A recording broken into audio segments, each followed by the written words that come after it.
tu confesses tes péchés, il est juste et bon pour te pardonner et te purifier de toute iniquité. Pourquoi?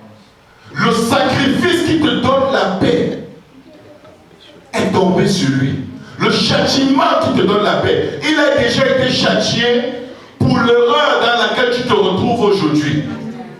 Pourquoi acceptes-tu encore d'être châtié? Le Seigneur s'étonne. Il dit, pourquoi personne ne dit, personne ne délivre, personne ne commande à ce diable de restituer? Vous savez pourquoi il est voleur?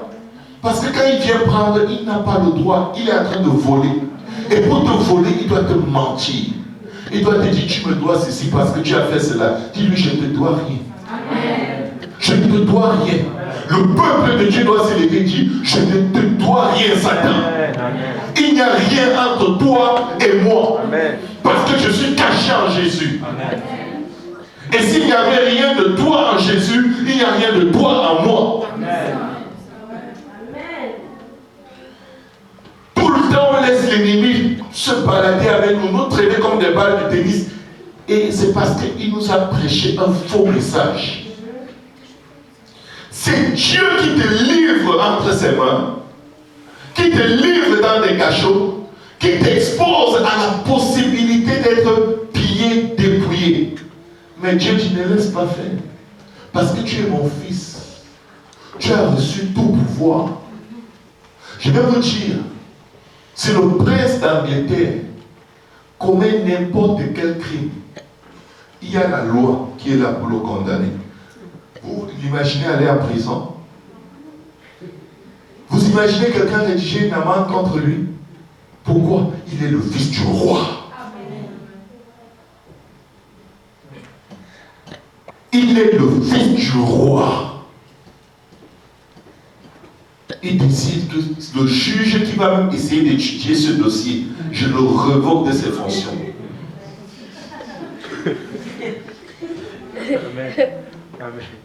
Celui qui va, toute langue qui se lèvera en jugement contre toi, Dieu dit, tu la condamneras. Amen. Nous sommes un sacerdoce royal. Nous sommes appelés des rois et des princes devant Dieu. Qu'est-ce que nous sommes en train de faire avec la position que nous avons dans le Seigneur? Nous sommes la justice de Dieu en Jésus-Christ. Nous avons été lavés, nous avons été purifiés, nous avons été sanctifiés. En quel nom? Au nom de Jésus-Christ et par l'Esprit de notre Dieu. Tu ne dois rien à personne. Ta vie est cachée dans le sang de Jésus. Je vais vous dire une chose. Dans notre nature humaine, nous faisons tellement de dégâts et tellement d'erreurs. Même si Dieu nous prolonge la vie de 100 ans, on ne pourra jamais rembourser tous les dégâts que nous causons. Mais vous savez quoi? Si Dieu meurt étant né de nouveau, couvert dans le sang de Jésus, tu vas au ciel. Je te dis, tu vas au ciel. Et l'ennemi va dire, mais. Jésus va dire, souviens-toi à la croix. Il y a 2000 ans, j'ai réglé ce compte avant même qu'il ne naisse. Tu n'as rien à reprocher à mon enfant. Tu n'as rien à lui réclamer. Tu n'as aucun droit. Écoute bien. Le pasteur Luc a tous les droits sur cet iPad. Pourquoi? Parce qu'il a acheté. Quand tu dis que l'ennemi a le droit sur toi, il a acheté quoi? Il a payé quoi? Qui est celui qui t'a racheté? Jésus. Et de quel droit l'ennemi va-t-il venir te réclamer quoi que ce soit? Il n'a aucun droit. Parce que le droit vient de la justice. Et il n'a aucune justice en lui. Il n'a aucun droit. Tu dis, mais j'ai fait. Je te dis qu'il n'a pas de droit. Tu plaides le sang. Quand le Seigneur a envoyé l'ange de la mort frapper l'Égypte, les Hébreux étaient pareils aux Égyptiens. Ils adoraient les dieux des Égyptiens. Ils étaient totalement identiques en comportement avec les Égyptiens. La seule différence, c'est qu'eux, ils voulaient sortir de l'Égypte. Mais leur cœur était totalement égyptien. Leur mentalité totalement égyptienne. Allez les voir dans le désert. À peine ils ont soif, non, on rentre là-bas. C'était mieux là-bas. Ils étaient totalement comme les gens du monde. Je vais vous dire une chose. En dehors de la sanctification, nous sommes totalement identiques aux gens du monde. Mais il y a une chose, le sang a été appliqué sur nous. C'est ta marche dans la sainteté qui fait de toi la différence entre toi et les gens du monde. Si tu abandonnes la sainteté, tu n'es pas différent. Tu as la même condamnation que ceux qui sont dans le monde. Si tu négliges la sainteté, même si tu as été baptisé au nom de Jésus, tu es comme les enfants d'Israël au désert qui voulaient rentrer en Égypte. Qu'est-ce qui leur arrivait à chaque fois? C'est la mort. Mais tu peux avoir tous les défauts du monde en toi, auxquels tu résistes. Tu résistes aux œuvres de la chair parce que tu veux vivre dans la sainteté. Je vais te dire une chose. Le sang de Jésus-Christ est là pour toi. Si nous marchons à la lumière comme lui-même il est dans la lumière, le sang de son Fils, Jésus-Christ, nous lave. Le sang est en permanence en train de nous laver de nos péchés quand nous marchons dans la sainteté. En permanence, il n'arrête jamais de nous laver. C'est pourquoi il dit que si quelqu'un dit qu'il n'a pas de péché, il est un menteur et la vérité n'est pas en lui. Mais tu te dis, mais si j'ai donc toujours péché, ça veut dire que je ne vais jamais être sauvé? Non. Dès que tu es dans l'effort de sainteté, le sang est en permanence en train de racheter.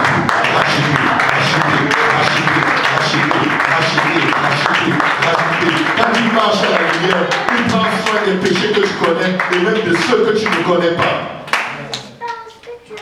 À quel moment est-ce que l'ennemi a le droit? Jamais. Mais s'il réussit à te convaincre dans ta tête qu'il a le droit, devine qui va ouvrir la porte? C'est toi. Je vais vous faire une différence comprendre la différence entre le droit et l'accès. L'ennemi n'a pas le droit, mais il a accès. L'accès, c'est ceci. Tu entres dans ta maison, tu fermes la porte, mais tu ne verrouilles pas. Est-ce que tous ceux qui passent dans la rue ont accès? Oui. Il suffit qu'ils viennent, ils ouvrent, ils vont entrer. Mais est-ce que là où ils sont, là, quand ils entrent, est-ce qu'ils ont le droit? Non. Donc tu dois leur dire, dehors. Parce que cette maison t'appartient. C'est toi qui payes le loyer. Sur le contrat de bail, c'est ton nom qui est là. Ou sur le contrat de propriété, c'est ton nom. C'est toi qui payes les taxes municipales. Personne n'a le droit dans cette maison, sinon toi. Pourquoi? Parce que tu as payé. C'est toi qui payes. Tu mets dehors qui tu veux. Qui paye le loyer dans cette maison? C'est moi.